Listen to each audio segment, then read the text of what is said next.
ሰበር ዜና ህወሓት በትግራይ ወጣቶች ህይወት ላይ የቆመረ መሆኑን በግልጽ የሚያሳይ ድርጊት መፈጸሙ ተሰማ።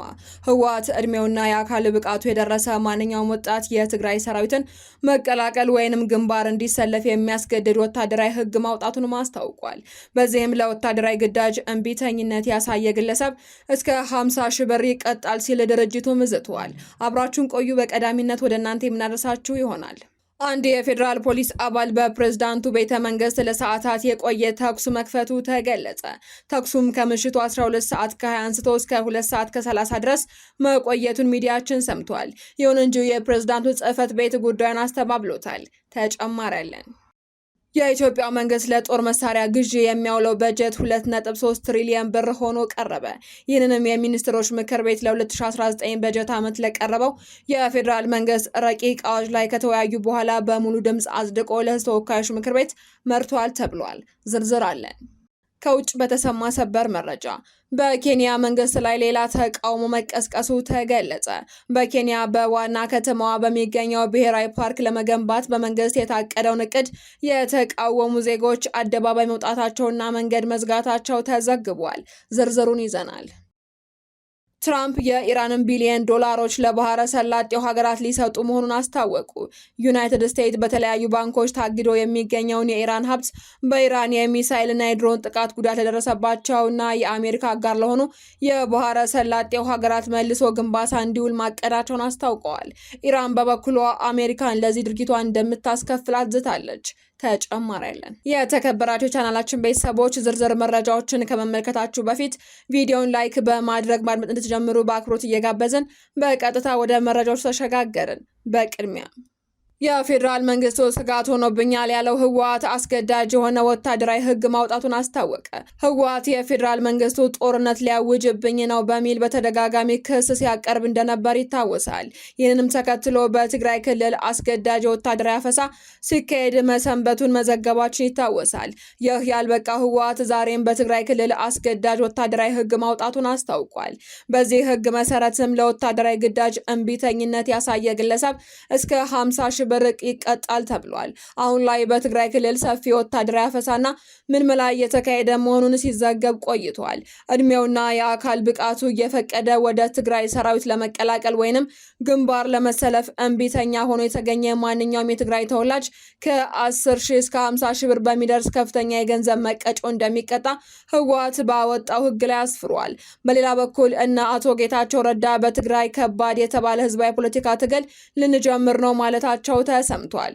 አቶ ጌታቸው ረዳ የሚመሩት የስምረት ፓርቲ በትግራይ ክልል የተደቀነውን የህልውና አደጋ ለመቀልበስ ከሌሎች የሰላም ኃይሎች ጋር የተቀናጀ ከባድ ህዝባዊ ፖለቲካ ትግል ለማካሄድ አዲስ አቅጣጫ መንደፉን በይፋ አስታውቋል። ፓርቲው በክልሉ ያለው የግዳጅ ምልመላ፣ አፈሳና ስደት ክልሉን ለከፋ የጦርነት ድባብ ዳርጎታል ብሏል። ስልጣንን በኃይል የያዘው አካል ወጣቶችን ወደ ሱዳን በማሻገርም ለውክልና ጦርነት እየዳረገ ነው ሲል የከሰሰው ፓርቲው በታህታይ አዲያቦ ገማሃሎል በተባለ ቦታ ደርሷል ባለው የወጣቶች እልቂትን ማዘኑን ገልጿል። ህወሓት በበኩሉ ባለፈው ሳምንት በታህታይ አዲያቦ በተፈጸመ የድሮን ጥቃት በተዋጊዎቹ ላይ ጉዳት መድረሱን መግለጹ ይታወሳል። በጋምቤላ ፕሬዝዳንት ቤተ መንግስት ለሰዓታት የቆየ ተኩስ መከፈቱ ተገለጸ። በጋምቤላ ከተማ የክልሉ ፕሬዝዳንት ቤተ መንግስት አጠገብ ከምሽቱ 12 ሰዓት አንስቶ እስከ 2 ሰዓት ከ30 ሰዓት ድረስ የቆየ ከፍተኛ የተኩስ ድምፅ እንደተሰማም የከተማዋ ነዋሪዎች ገልጸዋል። የጋምቤላ ክልላዊ መንግስት ዘግይቶ ባወጣው መግለጫም አንድ የፌዴራል ፖሊስ አባል ተኩስ መክፈቱን ገልጿል። ለሰዓታት በቆየው የተኩስ ልውውጥም የደረሰ ጉዳት ይኑር አይኑር የተገለጸ ነገር የለም። ከጋምቤላ ክልላዊ መንግስት በተሰጠ ወቅታዊ መረጃ መሰረት ትላንት ማምሻውን በጋምቤላ ከተማ ውስጥ በአንድ የፌዴራል ፖሊስ አባል የተነሳ ያልተጠበቀ የተኩስ ክስተት መፈጠሩን ገልጸዋል። ክስተቱ ከተፈጠረ በኋላ የክልሉና የፌዴራል ጸጥታ አካላት በቅንጅት በመንቀሳቀስ ሁኔታውን ወደ ከፋ ደረጃ እንዳይሸጋገር እርምጃ ወስደዋል ብለዋል። የ2019 ዓመተ ምህረት የኢትዮጵያ በጀት 2.3 ትሪሊዮን ብር ሆኖ ቀረበ። የሚኒስትሮች ምክር ቤት ለ2019 በጀት ዓመት ለቀረበው የፌዴራል መንግስት ረቂቅ አዋጅ ላይ ከተወያዩ በኋላ በሙሉ ድምፅ አጽድቆ ለሕዝብ ተወካዮች ምክር ቤት መርቶታል። ለመደበኛ፣ ለካፒታል፣ ለክልሎች ድጋፍና ለዘላቂ ልማት ግቦች ማስፈጸሚያ የቀረበው የዚህ በጀት አጠቃላይ መጠን ከ2 ትሪሊዮን 339 ቢሊዮን ብር በላይ ነው ተብሏል። በጀቱም የ10 ዓመቱን መሪ የልማት እቅድና የማክሮ ኢኮኖሚ ማዕቀፍን መነሻ በማድረግም የተዘጋጀ መሆኑ ተገልጿል። በሌላ ዜና መኪና የሚወረስበት አዋጅ ዛሬ ጸድቃል ተብሎ ይጠበቃል። የኮንትሮባንድ ዕቃ የጫኑ ተሽከርካሪዎችን በቀጥታ ተወርሰው ለመንግስት ገቢ እንዲደረጉ የሚያዘው አዲስ የጉምሩክ አዋጅ ማሻሻያ ረቂቅ አዋጅ ዛሬ ሰኔ 2 ቀን በተወካዮች ምክር ቤት ይጸድቃል ተብሎ ይጠበቃል። ቀደም ሲል የነበረው የ100 ሺህ ብር ቅጣት ወንጀሉን ባለማስቆምና ኮንትሮባንዲስቶችን ልዩ መደበቂያና የጥይት መከላከያ የገጠሙላቸው የረቀቁ ተሽከርካሪዎችን መጠቀም በመጀመራቸው አዲሱ ጥብቅ ማሻሻያ አስገዳጅ ሆኖ ተገኝቷል ተብሏል። በዚህ መሰረት መደበቂያ የተገጠመለት ወይንም ከገደብ በላይ ዕቃ የጫነ ማንኛውም ተሽከርካሪ የዕቃ ዋጋ ከግምት ውስጥ ሳይገባ በቀጥታ ይወረሳል ተብሏል። ይሁን እንጂ አዋጁ ተሽከርካሪዎች ከመውረሱ በፊትም ባለቤቱ ቀርቦ ማስረጃ በማቅረብ ራሱን የመከላከል መብት እንዳለው ይደነግጋል። ምክር ቤቱ በዛሬው ዕለት በሚያካሄደው 24ኛ መደበኛ ስብሰባውም ረቂቅ አዋጁን መርምሮ ያጸድቃል ተብሎ ይጠበቃል። ከውጭ በተሰማ ሰበር መረጃ በኬንያ መንግስት ላይ ሌላ ተቃውሞ መቀስቀሱ ተገለጸ። በኬንያ በዋና ከተማዋ በሚገኝ ብሔራዊ ፓርክ ለመገንባት የታቀደውን እቅድ የተቃወሙ ዜጎች አደባባይ መውጣታቸው ተዘግቧል። የኬንያ ፖሊስ በዋና ከተማዋ በሚገኘው ብሔራዊ ፓርክ ለመገንባት የታቀደውን እቅድ በመቃወም ሰኞ ዕለት ሰልፍ የወጡ በደርዘን የሚቆጠሩ ሰዎችን ለመበተን አስለቃሽ ጭስ ተኩሷል ተብሏል። የጸጥታ አካላትን በወሰዱት የኃይል እርምጃ የቀድሞውን የጠቅላይ ፍርድ ቤት ዋና ዳኛ ዴቪድ ማራንጋን ጨምሮ ቢያንስ 9 ሰዎች በናይሮቢ ብሔራዊ ፓርክ ዋና መግቢያ በር ላይ ማሰራቸውን ሮይተርስ ዘጋቢዎች ገልጸዋል። የኬንያ የዱር እንስሳት ጥበቃ ባለስልጣን በዋና ከተማ ውስጥ የሚገኝ ብቸኛው የአፍሪካ የዱር እንስሳት መጠለያ በሆነው በዚህ ስፍራ ላይ የሚገኘውን የእንስሳት መንከባከቢያ ለማስፋትም ያለመ ነው በማለትም ለፕሮጀክቱ መከላከያ አቅርቧል።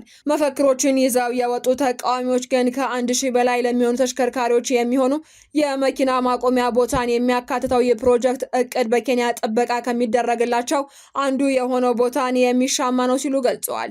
የብሔራዊ ፓርክም ከናይሮቢ የንግድ ማዕከል በ10 ኪሎ ሜትር ርቀት ላይ ብቻ የሚገኝ ሲሆን አውራሪሶች፣ አንበሶች፣ ጎሽና ነብሮች ከከተማዋ ሰማይ ጠቀስ ህንፃዎች ጀርባ ሆነው የሚታዩበት ልዩ ስፍራ ነው ተብሏል። በቦታ የነበሩ አክቲቪስቶችም ለጋዜጠኞች በሰጡት መግለጫ እዚህ የተሰበሰብነው የናይሮቢ ብሔራዊ ፓርክ እንደገና አደጋ ላይ ስለወደቀ ነው ሲሉም ተናግረዋል። በመጨረሻም ትራምፕ የኢራንን ቢሊዮን ዶላሮች ለባህረ ሰላጤው ሀገራት ሊሰጡ ነው ተባለ። ዩናይትድ ስቴትስ በተለያዩ ባንኮች ታግደው የሚገኙ የኢራን ሀብት በኢራን የሚሳይልና የድሮን ጥቃት ጉዳት ለደረሰባቸውና የአሜሪካ አጋር ለሆኑ የባህረ ሰላጤ ሀገራት መልሶ ግንባታ እንዲውሉ ማቀዷን አስታውቃለች። ይህ የአሜሪካ የገንዘብ ሚኒስቴርን ዋቢ አድርጎ የወጣው መረጃ ኢራን በድርድር ወቅትም በዋና ቅድመ ሁኔታነት ካስቀመጠችው የታገደ ገንዘብ እንዲለቀቅላት ከሚለው ጥያቄ ጋር የሚጋጭ በመሆኑ ተስፋ ተጥሎበት የነበረውን የሁለቱን ሀገራት የሰላም ድርድር ሊያሰናክል እንደሚችልም ከፍተኛ ስጋት ፈጥሯል።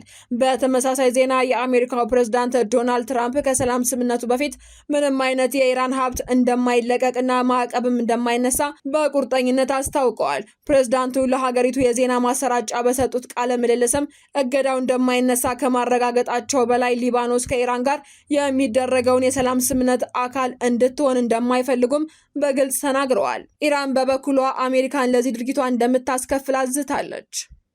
መረጃዎቻችን አበቃን። በሰላም ቆዩን።